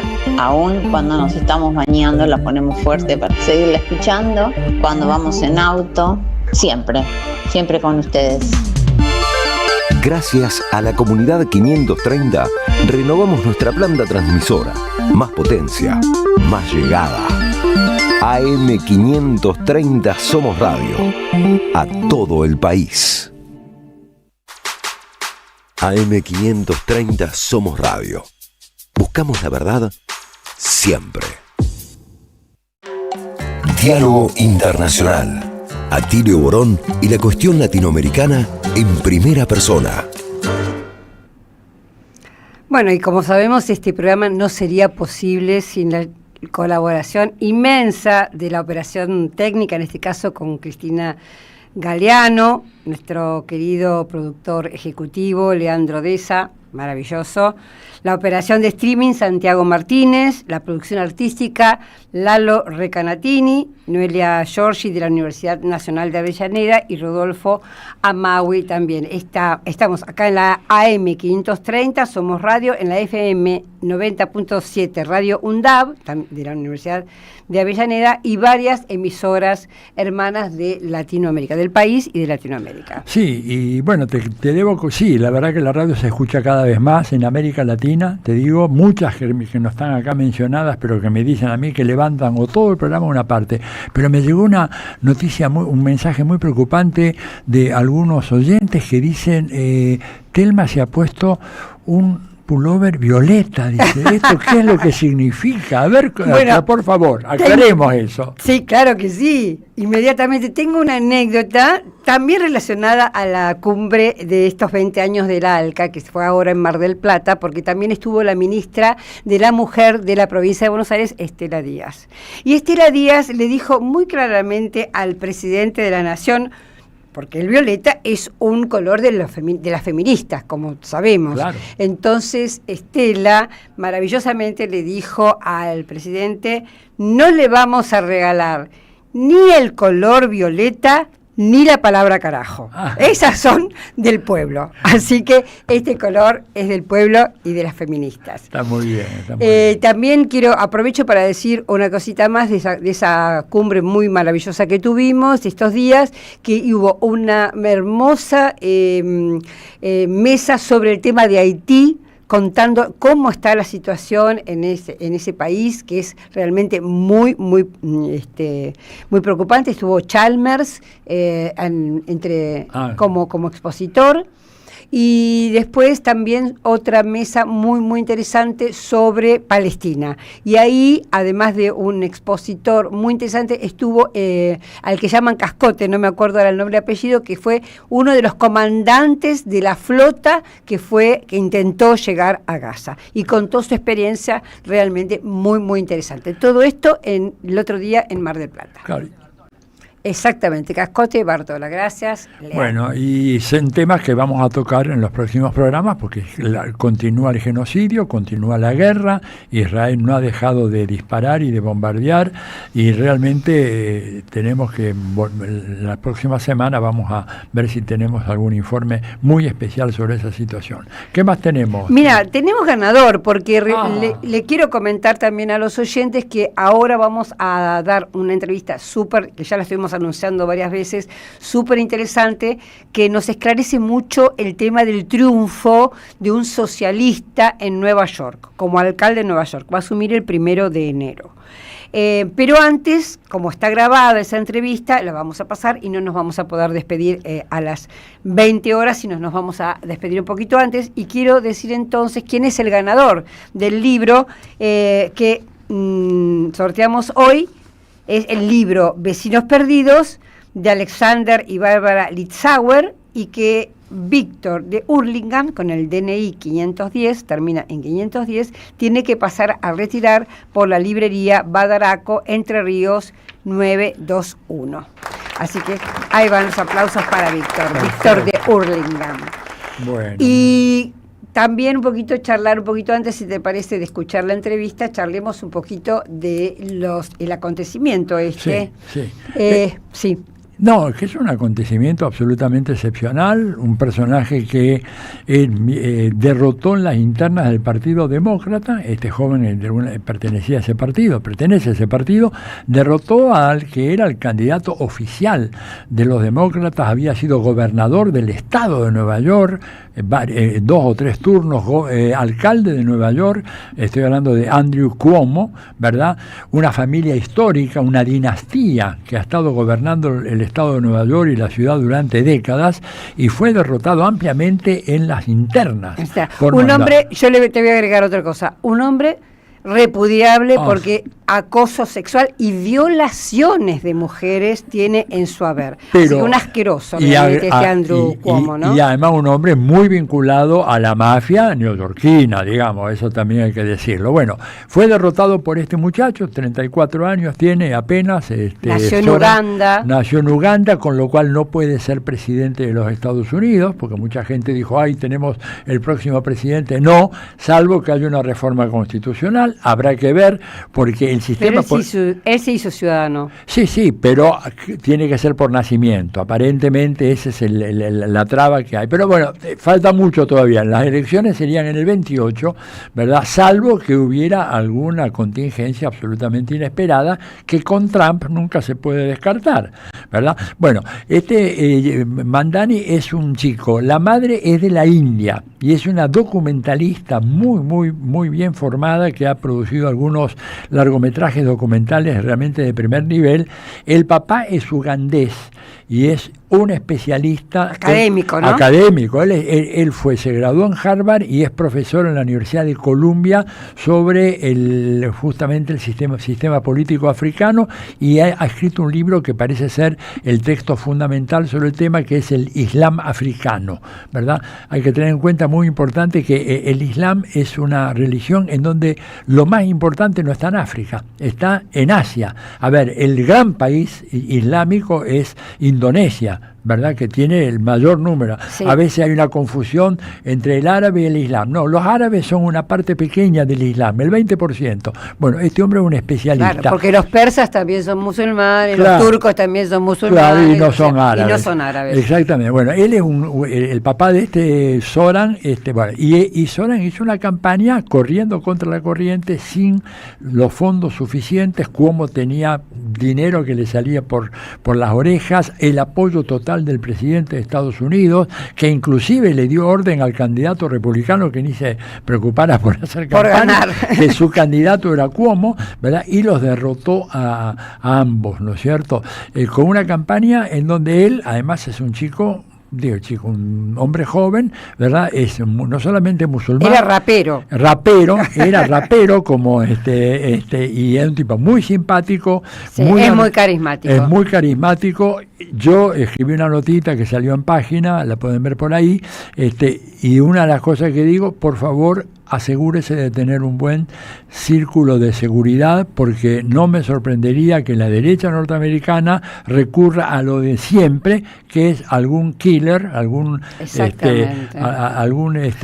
matón que le dispare, ¿no? Él cita mucho a Martin Luther King, y claro, justamente Martin Luther King, ¿cómo termina, no? Asesinado. También. Exactamente, así que es cierto lo que decís, yo también lo pensé, no me atreví a decirlo, pero sí, es el casi el destino, ¿no?, que tienen algunos líderes que van un poquito en contra de la corriente.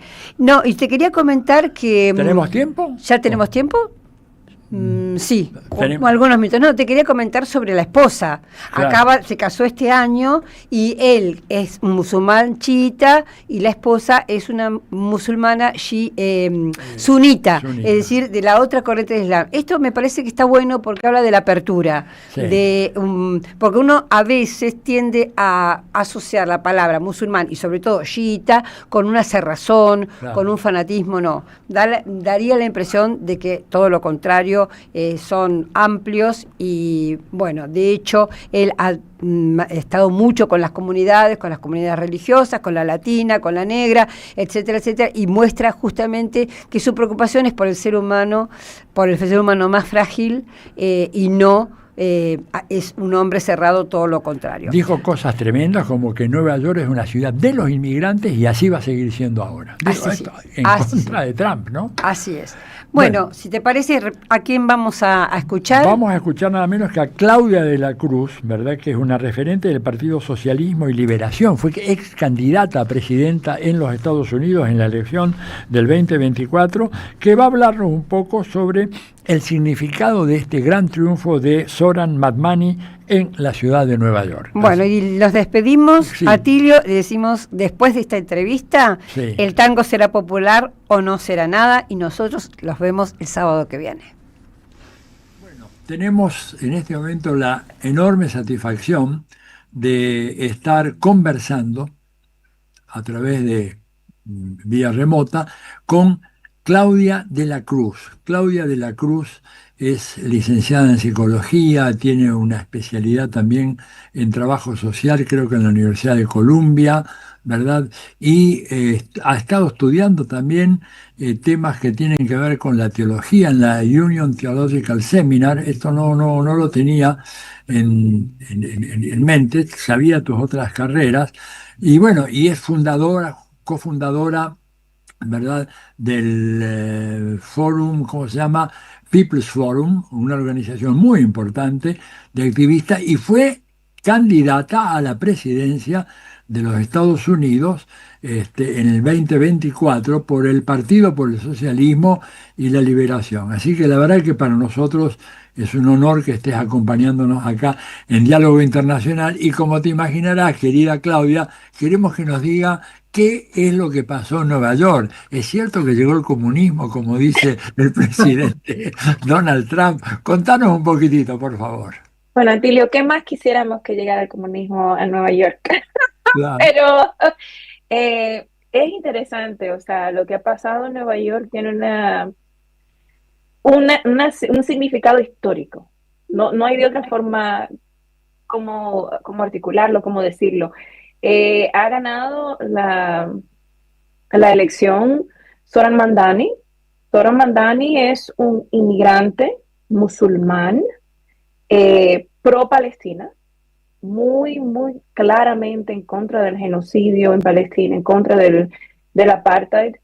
Se ha pronunciado a favor de la clase trabajadora, no de los jefes. Ha hablado mucho de la accesibilidad económica, o sea, del poder bajar lo que es el alquiler en los Estados Unidos en general. Una casa, una vivienda, un lugar donde la familia puedan vivir cuesta alrededor del 60% del ingreso familiar. Eso es criminal. Y por eso tenemos en los Estados Unidos un nivel tan alto de personas sin vivienda. Más de 500,000 personas viven en las calles, o sea, ni siquiera en albergues, en las calles en los Estados Unidos. Y Nueva York tiene ahora mismo un número de más de 120,000 jóvenes de secundaria que están sin vivienda, o sea, no tienen vivienda segura.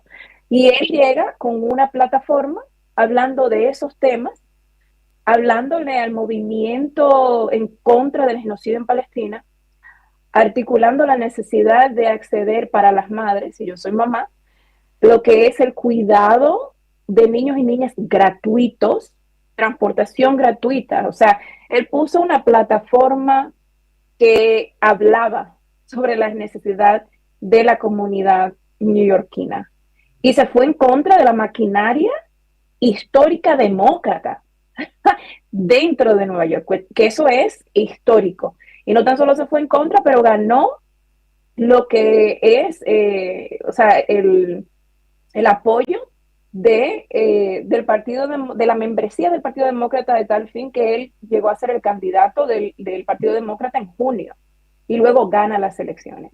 Y le doy ese contexto porque yo creo que es sumamente importante, no por Mamdani, no por el Partido Demócrata, que está dentro del Partido Demócrata, y eso hay que afirmarlo, pero lo que significa en lo que es el cambio de conciencia de la población, no tan solo neoyorquina, sino estadounidense.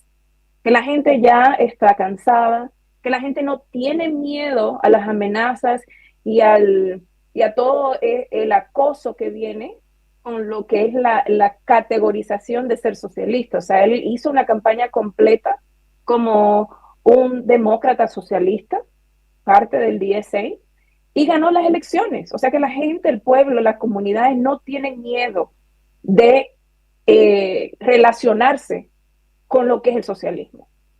Y eso es un cambio drástico dentro del escenario político en los Estados Unidos. Y yo creo de nuevo que es muy importante alzar el significado que tiene estas elecciones y que se haya elegido en el Estados Unidos de Trump a Mamdani. Es increíble. Claro. A ver, Telma, ¿querías preguntarle algo a Claudia? Sí, ¿qué tal, Claudia? Hola, bueno, Telma. la verdad que hay que decir felicitaciones en primer lugar, pero yo no dejo de pensar que Nueva York es, digamos, una ciudad recontra importante, pero no deja de ser una elección local. Vos decís que esto puede impactar fuertemente, no solo en el interior del Partido Demócrata, sino en general. Mi pregunta es esta, si justamente vos crees que va a tener repercusión a nivel nacional, que va a tener influencia, por ejemplo, en las elecciones de medio término que se vienen pronto, o simplemente va a ser para las grandes ciudades como Nueva York. Yo creo que sí, que definitivamente, o sea, esto debemos de verlo como un referéndum en contra de la administración de Trump, en contra del mismo sistema capitalista. La gente desafortunadamente no tiene otra opción que no sea el Partido Republicano y el Partido Demócrata. Yo creo que si hubiesen otras vías con el alcance que tienen estos dos partidos, quizás Mamdani estuviera en ese partido, porque realmente las ideas son progresistas y más progresistas que muchas de las personas que han venido dentro de la tendencia progresista dentro del Partido Demócrata. O sea, está Bernie ahí y el mismo Partido Demócrata no permitió en 2 ocasiones que Bernie pudiera llegar a la presidencia. O sea, pudo haber llegado y ellos prefirieron sepultar la campaña de Bernie Sanders antes de dejar que él compitiera con Trump. Y pudo haber ganado en la primera elección de Trump. O sea, él tenía todo un movimiento social y toda una nueva generación de personas apoyando su candidatura. Entonces tenemos un Partido Demócrata que es ya ni centrista, es más de derecha. Y tenemos un personaje como Mamdani que sale y llega a los corazones y a las mentes de toda una población fuera de su ciudad, porque hay personas en todo el país que estaban súper pendientes a lo que pasara en Nueva York. Y Nueva York, como saben, de nuevo es el corazón del capitalismo global, es el corazón de mucho de lo que se mueve en los Estados Unidos también. Y tiene repercusiones porque, de nuevo, reafirma que la movilización del pueblo puede ganar cosas. ¿Por qué digo que es importante el significado que tiene esta elección en particular? Bueno, esa candidatura, esa campaña pudo convocar a más de 100,000 voluntarios. Wow. O sea, más de 100,000 voluntarios en una ciudad.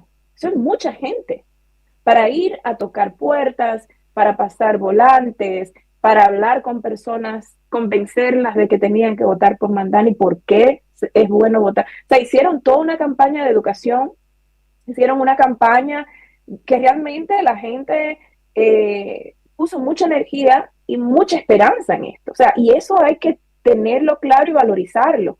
Él tuvo la capacidad de movilizar a personas que están en lucha por el acceso a la vivienda, personas que están en lucha por los derechos de los inmigrantes, en un contexto donde tenemos las fuerzas militares, o sea, la Guardia Nacional, entrando a ciudades, militarizando ciudades en todos los Estados Unidos, con lo que es el Departamento de Seguridad Nacional también, ICE. O sea, tenemos ciudades militarizadas en los Estados Unidos de una forma que otros países han visto. O sea, si hablan de invasiones en otros países, tenemos ciudades invadidas.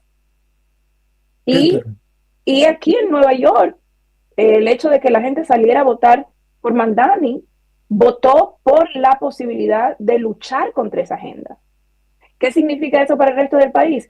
Que como así salió el pueblo para hacer su sentir y su pensamiento, expresarse a través del voto, de esa misma forma lo quieren hacer en todo el país. Y los demócratas que tuvieron elecciones, en su mayoría ganaron en diferentes estados. O sea, para las cortes, para otras posiciones electorales, ganaron. Entonces, ¿qué pasa? Esa victoria que se ganó desde el pueblo, que la gente salió a hacer este referéndum, a que se sienta, a que se palpe. Ahora el Partido Demócrata, que de nuevo no es centrista ya, sino es más de derecha, está tomando esto como la manera de decir, nosotros podemos revitalizar el Partido Demócrata, porque el Partido Demócrata, antes de esta candidatura y antes de esta campaña, ya estaba como que para tapar el ataúd, se dio por vencido. Y ahora están tomando como esta fuerza para decir si nosotros podemos. La gente, la legitimidad no está ahí para todo el Partido Demócrata, pero hay candidatos como Mamdani o de la misma línea de Mamdani que la gente dice, bueno, quizás se pueda. No queremos decir que la esperanza está ahí, no. Eso no es lo que nosotros como socialistas entendemos que debemos de organizar. Nosotros debemos de organizar ese fervor del pueblo, ese cambio de conciencia, profundizar más la conciencia y definir realmente lo que es el socialismo, porque el socialismo no es solamente el tener acceso a viviendas más económicas o tener acceso a cuidado de niños y niñas gratuito. El socialismo está en el poder económico y político del pueblo y nosotros tenemos la necesidad de entonces intervenir desde ese espacio, pero sabiendo que la gente no le tiene miedo al socialismo. Dime una cosa, Claudia, tú que tienes muchos años de militancia y en el Bronx y en toda la ciudad de Nueva York, ¿te lo veías venir a Mamdani? ¿Fue una sorpresa para ti? Para mí, cuando apareció su nombre, dije, a ver, me pellizqué, dije, ¿cómo es posible que jamás lo había yo sentido nombrar? ¿Cuál fue tu experiencia con eso?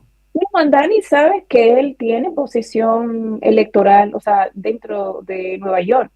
Y he estado en ese escenario por mucho tiempo también. Él fue manager de campañas también en Nueva York. Él se mueve mucho, la gente casi no sabe, pero el tipo es rapero. Entonces, es rapero él. Sí, él es del movimiento del hip hop y yo trabajé mucho en el espacio cultural también, o sea que el nombre no se me hizo tan raro realmente, pero creo que también la experiencia de haber hecho la campaña presidencial que hicimos desde el Partido por el Socialismo y la Liberación, no me sorprendió que haya tenido el acogimiento que tiene, porque nosotros cuando íbamos a hacer los eventos públicos, la gente nunca tuvo un problema con el término socialista. Al contrario, nosotros hablamos, intercambiamos con la gente cuando hablamos de la necesidad de que se terminara la dictadura de los multimillonarios, que necesitábamos expropiar las 100 compañías más grandes. Cuando hablamos del tema de la salud, en contra del imperialismo, la gente gente que venía por primera vez a esos espacios decía, pues yo soy socialista porque yo estoy en contra de la guerra, yo quiero acceso a esto, yo quiero que lo que nosotros hacemos de manera colectiva en términos económicos nos beneficie a todos y realmente la gente no sabe lo que es el socialismo. Y de nuevo, yo creo que Mamdani lo que ha hecho la campaña es una apertura de que podamos hablar sin miedos y sin tapujos de lo que realmente es el plan socialista. Y eso tiene mucho que decir en una sociedad donde yo, por lo menos dentro de mi militancia de hace décadas, no pensaba que era posible. Si tú me hubieras preguntado esto en 10 años atrás, 5 años atrás, yo te hubiera dicho, bueno, eso es así de hormiguita, hay que hacer, porque la gente no, pero las condiciones son tan precarias y las condiciones son tan fuertes para la gente. O sea, se han cortado el acceso a la comida para millones de personas, se han desempleado trabajadores del gobierno federal por cientos de miles. O sea, el ataque a la comunidad inmigrante, a la comunidad negra, a la comunidad latina en general, a la comunidad, o sea, trans, ha sido tanto que ha llevado a la gente de una manera acelerada a entender la urgencia de un sistema totalmente nuevo. Entonces, si esto es una ventana, la gente va hacia esa ventana. Y eso es lo esperanzador de este momento. ¿Telma? Sí, quería preguntarte, vos hablabas de la posición justamente en contra de los multimillonarios, y de hecho creo que el Mandani había propuesto algún tipo de impuesto, ¿no?, a los ricos. La pregunta es si no hay una contradicción entre esto y, por ejemplo, el apoyo muy importante de George Soros a la campaña de Mandani, y de hecho él se ha sacado una foto con el hijo de Soros. Eso yo no lo termino de entender, me gustaría que me lo expliques. Bueno, la realidad es esta, y voy a lo racional y a lo que sería un análisis. O sea, tenemos que ser dialécticos y no dejar de ser materialistas en nuestro análisis. O sea, el tipo es demócrata. Él está dentro del Partido Demócrata. Él hizo declaraciones alrededor de Cuba y Venezuela. No podemos esperar que el tipo sea antiimperialista, porque el Partido Demócrata no es un partido antiimperialista. Y yo creo que es importante que entendamos eso. Él va a hacer concesiones, él va a hacer la maniobra política que se hace dentro de lo que es el sistema capitalista. Por ejemplo, la persona que es la comisionada de la policía en Nueva York es Tish, es hija, es miembro de una de las familias más poderosas y más ricas de los Estados Unidos. Es también la persona responsable por todos los ataques a personas que protestaron en Palestina en los últimos 2 años. Es una persona que es racista, no hay otra forma en cómo decirlo, y maneja una agrupación policíaca que está en contra de la clase trabajadora, punto. Y Mandani ha dicho que él la va a mantener a ella como comisionada de la policía. Mandani se ha reunido con real estate, con las personas en la inmobiliaria, ¿no? Dueños de inmobiliarias. Él se ha reunido con multimillonarios. O sea, ese es el juego dentro de lo que es el sistema electoral de los Estados Unidos. Y eso tenemos que tenerlo claro. No está trabajando desde un espacio donde hay posibilidades de no hacer eso. Él está haciendo exactamente lo que el juego electoral demanda de él. Y por eso yo creo que es importante no perder de vista que la victoria no es Mandani. La victoria es la movilización del pueblo para llegar a tener a un candidato que el pueblo siente que le representa. O sea, esa es la victoria. Mandani es un miembro del DSA, que es el Partido Demócrata Socialista, que no es un partido político, no tiene injerencia política dentro de lo que es la política electoral en los Estados Unidos. Es un partido ideológico. Ese partido no es quien le va a decir a él cómo va a ser la política. Él tiene que responder al partido que fue en el cual él fue elegido, que es el Partido Demócrata. Y eso yo creo que es importante entenderlo. ¿Por qué? Porque vamos a querer entonces esperar muchas cosas de una persona que no puede dar aunque tenga buenas intenciones, y sabemos que las buenas intenciones no son lo necesario y no son suficientes. ¿Por qué? Por muy buenas intenciones que tenga, por muy buenas ideas que tenga, está trabajando dentro de una estructura que no le va a permitir hacer eso. Dime una cosa, Claudia, ¿cuán importante fue el ataque de Donald Trump a Mandani para potenciar su popularidad? Porque a mí me hubiera encantado que Trump te atacara a ti, digamos, en tu campaña, pero bueno. Pero no lo iba a hacer porque de hacerlo, entonces también levanta el perfil de una socialista, de un partido socialista. O sea, no lo van a hacer. Lo hacen en luz negativa, ¿verdad? Porque el partido ha sido atacado, ha recibido todo tipo de ataques desde diferentes lugares, pero lo han hecho de una forma, de nuevo, en luz negativa y de una forma en términos de periódicos y de artículos y de cosas así. Pero con Mandani fue directamente, como también lo ha hecho con el mayor,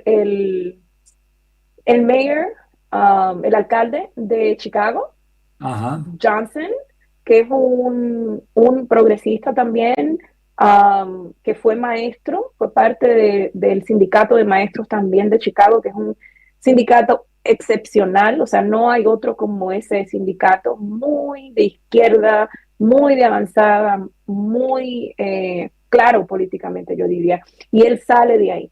Entonces, esos ataques a Johnson y el ataque a Mandani de muchas formas tienen la expresión del racismo también, de la supremacía blanca, uno por ser negro y el otro por ser inmigrante musulmán.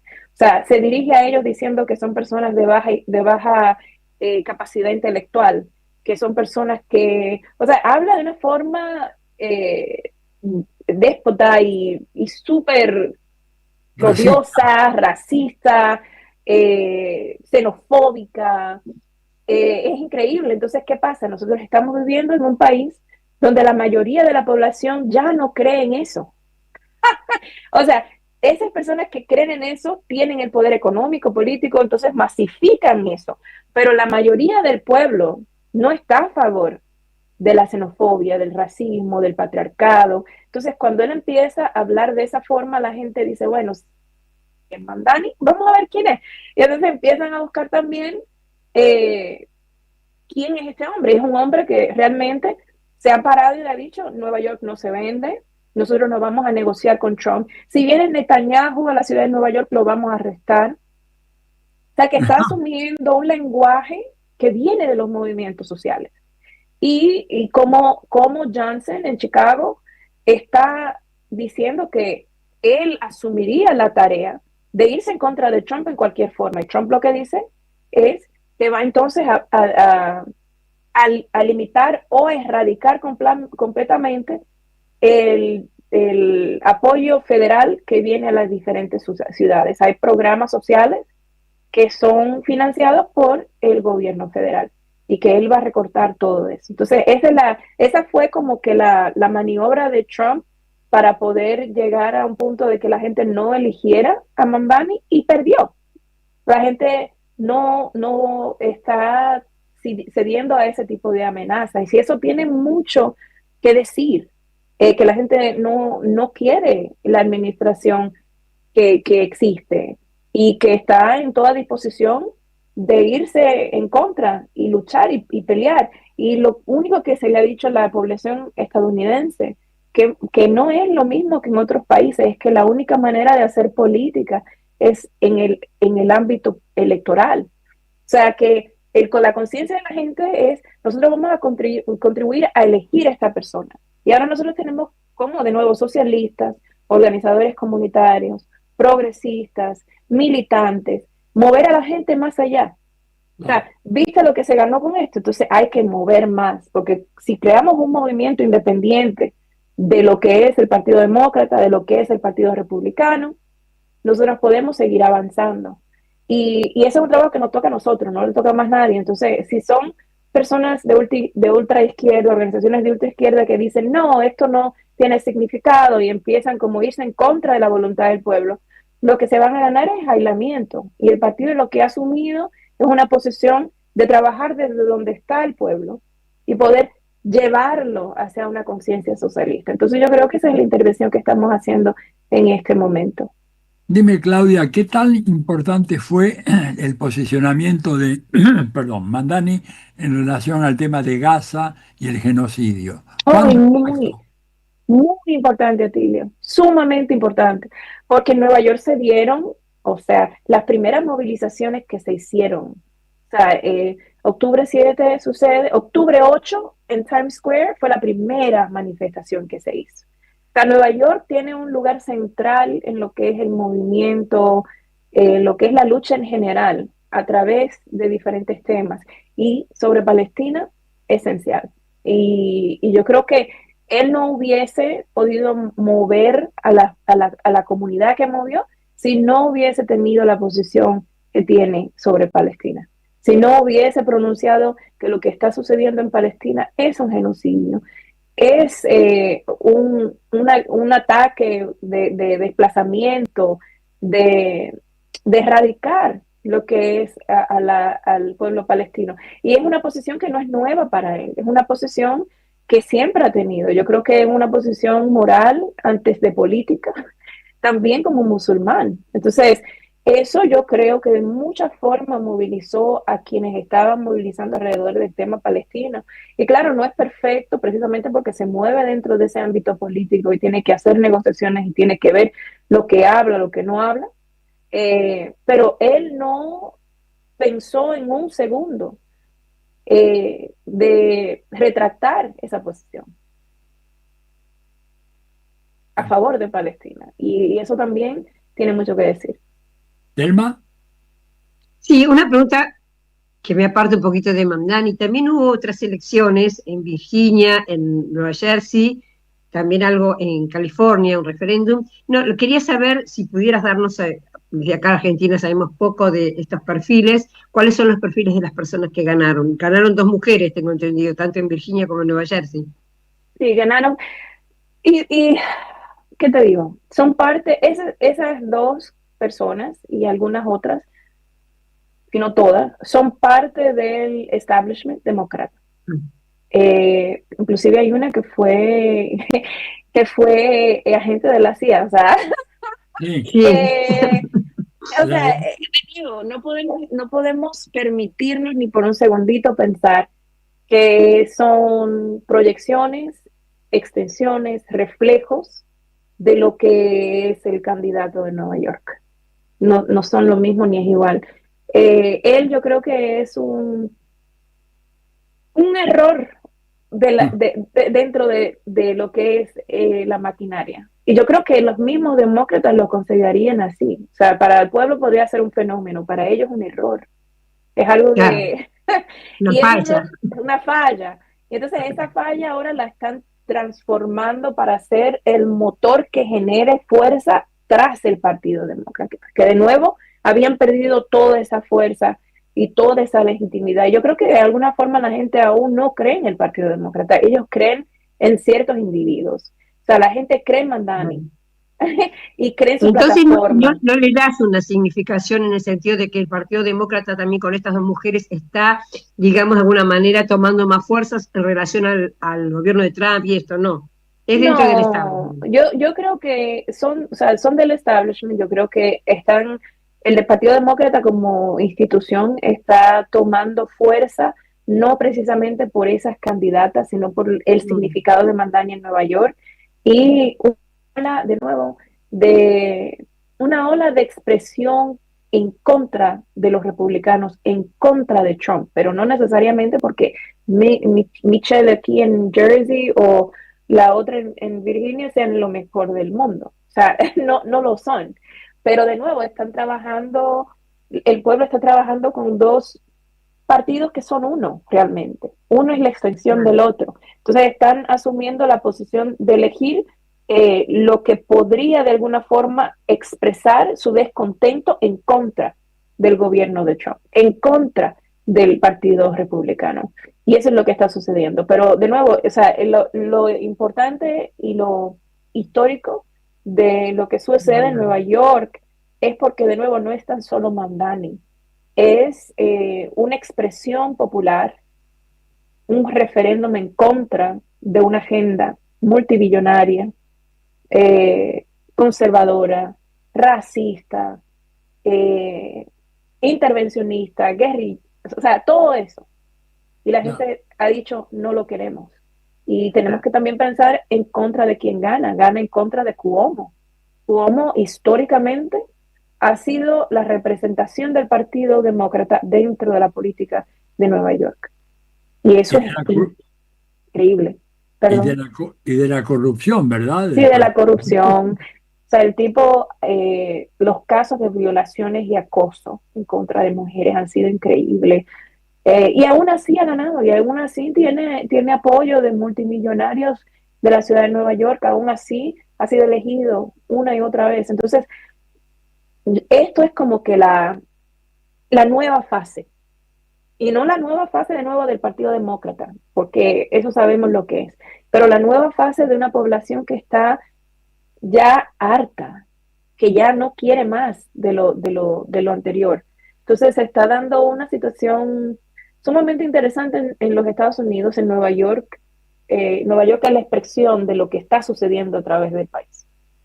Claudia, no sé si sería una última pregunta por mi parte, tal vez Telma tenga otra final, pero dime una cosa, ¿cómo interpretas esta movida de Trump de bloquear prácticamente el Mar Caribe con la flota de guerra de los Estados Unidos?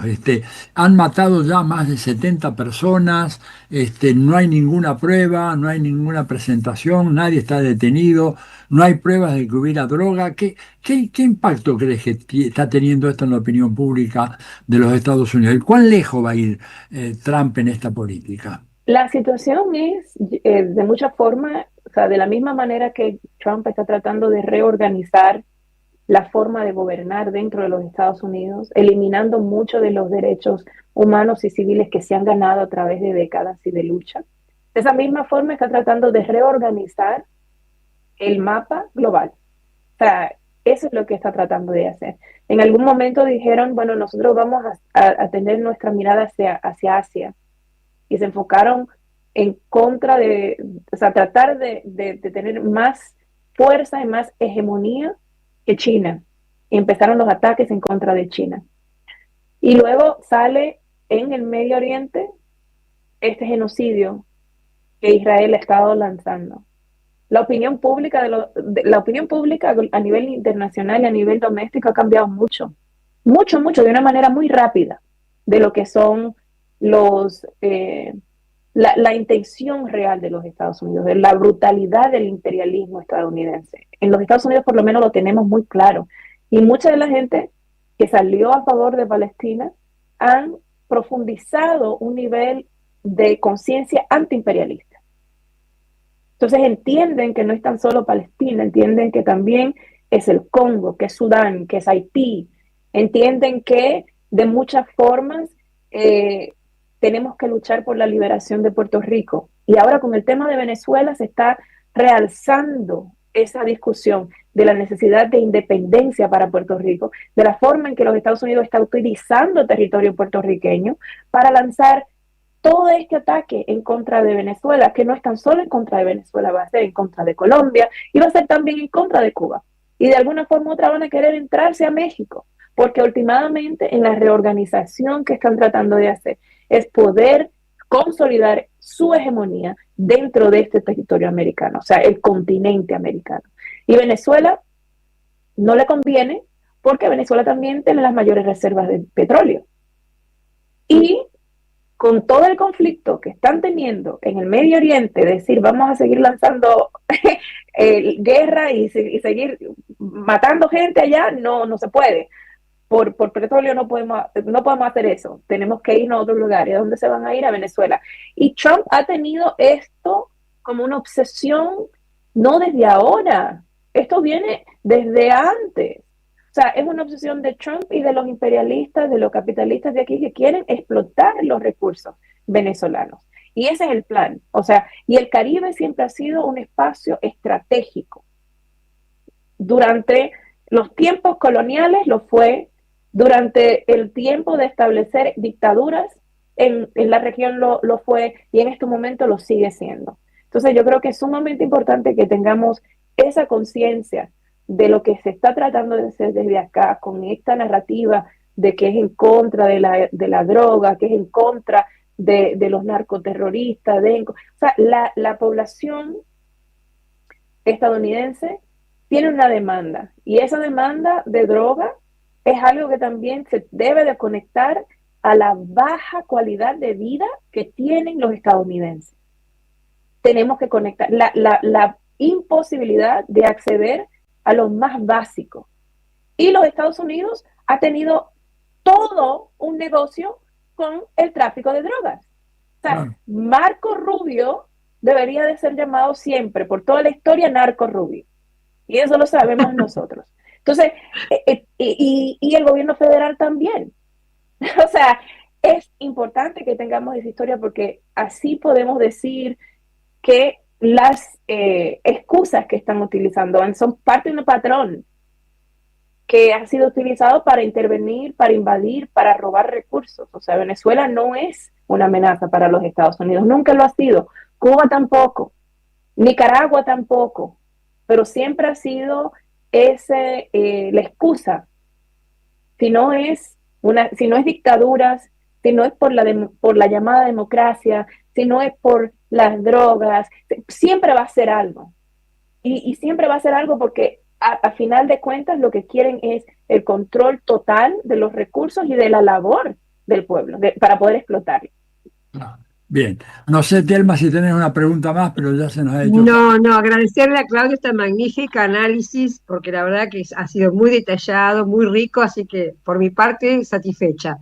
Bueno, lo mismo de mi parte. Bueno, muchas gracias. Hemos escuchado a Claudia de la Cruz desde el Bronx, desde el corazón de Nueva York. Claudia, un enorme placer y un lujo haberte tenido en este programa Diálogo Internacional. Seguiremos en contacto porque van a haber novedades, ¿no? En cuanto Trump se enfile en contra de Nueva York, ¿cuándo asume Mondani, por cierto? En enero. El 1 de enero, ¿no? Creo. El 1 de enero. Bueno, ahí va a haber jaleo y seguramente te iremos a pedir ayuda para que podamos entender el tema. Te mandamos un gran abrazo y lo mejor de todo para ti y tu gente. Un abrazo muy grande. Gracias por la invitación. Abrazo a ti, Leo, Telma, a Leandro por el trabajo técnico que hace. Así que muchas gracias y nos veremos pronto, ¿sí? Gracias. Hasta pronto. Adiós. Adiós, chao.